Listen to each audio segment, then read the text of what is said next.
I'm going to talk about the life of Tokusan. Tokusan's full name is Tokusan Senkan. S-E-N-K, Senkan would be, in fact. And he lived in the 8th century.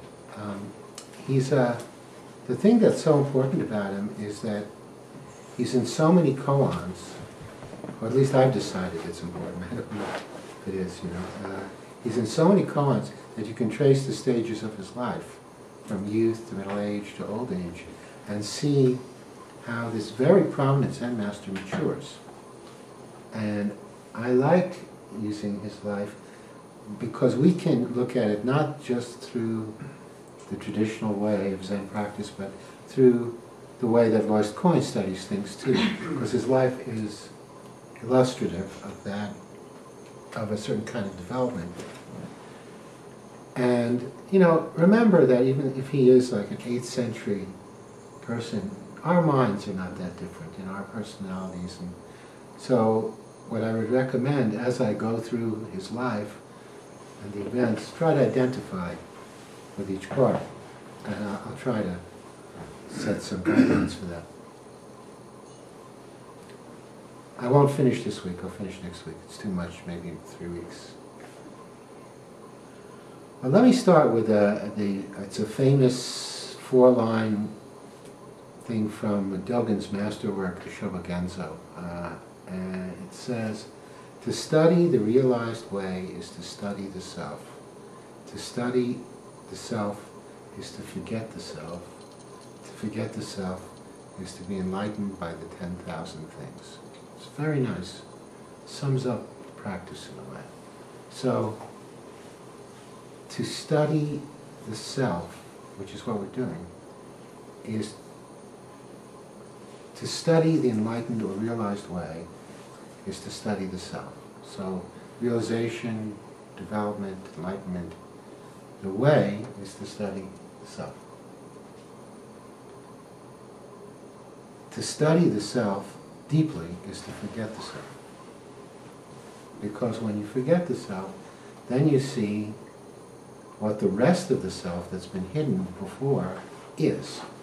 You drop the story, which has been the whole self, the identification with the personality, with the ego, and in dropping that you see the whole self.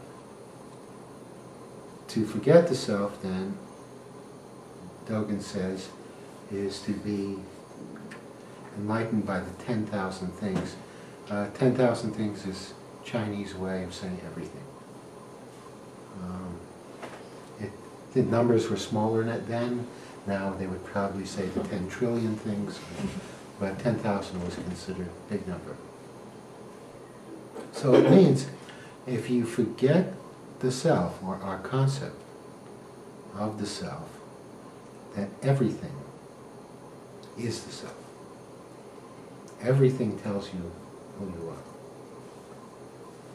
And that's the full, it's like a map of the practice, up to a point. It's not the end, but up to a point. Actually, up to, I've sometimes, and I'll do it again, done the Oxfording pictures with you, so it's about halfway. It's always describing the first half. Not even, like 4/10. So, to look at this, I just want to talk about Tokusan's life a little. It's kind of funny. Tokusan starts as a scholar of Buddhism. And he studies a thing called the Diamond Sutra. And Diamond Sutra, sutra meaning words spoken by the historical Buddha. And we don't know which ones those are for sure, just like with many other figures like that. It's too long ago. But if any of them were, this one was. And the insight on this is so deep and so clear that if it wasn't him, then whoever wasn't him was him. See what I mean? It's kind of like the old argument about whether some of Shakespeare's plays were written by Marlowe. If Marlowe wrote Romeo and Juliet, who cares if it was Shakespeare or Marlowe? Marlowe was then the real Shakespeare. Right? So the Diamond Sutra is the real deal.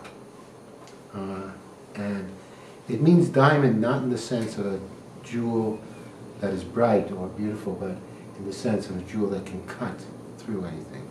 Sometimes it's called the Diamond Cutter Sutra. So anyway,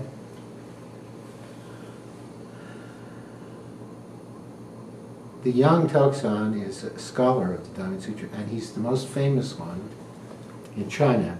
Again, you know, it's always good to be realistic. How could you decide if he was the most famous one in China? China was big. There were no telephones. You couldn't call up and say, does somebody in Sichuan province know more about this than me? You know, so for what it's worth, he was a very famous scholar of the it's always good to be realistic, you know. There's a tendency in spiritual things to like exaggeration, and I really recommend to myself and all of you that we get rid of that liking. We should like truth better than romance. The truth is a great romance too. So, anyway, he was very famous, he was known all over, and to the degree that he had a nickname, he was called Diamond Shoe. I don't know what the shoe means there, but probably the equivalent of Mr. Diamond Sutra. King of the Diamond Sutra, or something, you know, like that. And anyway, so he's going around lecturing and learning and stuff like that, and this is during the time when Zen is emerging. And it's important that you understand this too, that Zen was a reaction to Buddhism. At that time there was a lot of scriptural, sutra, form-oriented, all kinds of faith-oriented Buddhism, and a group of people arose and said, look, we don't want to study what the historical Buddha said. We want to experience the enlightenment, the realization of the historical Buddha. So why not do it the way he did it? He did it through sitting meditation. So we're going to do it the same way. We're going to throw out everything. No words, no letters, no scriptures, no nothing. We're going to sit and have the same experience. And therefore it was called sitting Zen. Chan in Chinese means sitting. Sitting Buddhism. Our Zen in Japanese, same thing, sitting Buddhism. Or just Chan, or Zen, just sitting, just Zazen. Right? So, what Diamond Shoe, though, was really studying a lot of, you know, sutras, especially Diamond Sutra, and doing interpretations and stuff like that.